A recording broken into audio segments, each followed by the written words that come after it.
So can I pause you for a second and ask you from definition perspective, because we have also used far right and alt right Yeah. and those type of things.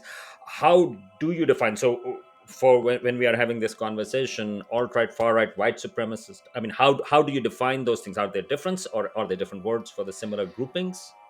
I mean, I think that they're overlapping categories. I think in some ways the book is just about fascism or white nationalism, with alt right being a subset. So I guess I would say, when I say fascism, I would say a movement that is trying to overthrow, and I think, or I guess now we see dismantle the state in order to um, preserve or deepen perceived natural hierarchies, whether that be hierarchies of race or gender or religion or culture. And the alt right is one example of a fascist movement. Their goal is to remake the state and remake society, but they have a specific set of strategies that they think are going to achieve that goal.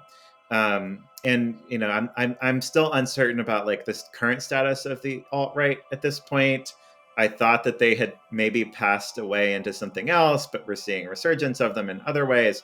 But I think, at least at the moment I'm looking at in the book, they imagine that change would occur through culture, essentially, and through a kind of mainstreaming of fascist attitudes by looking at popular culture and doing interpretations of popular culture and subtly undermining liberalism, egalitarianism, and multiculturalism through these kinds of counter messages that they were going to generate.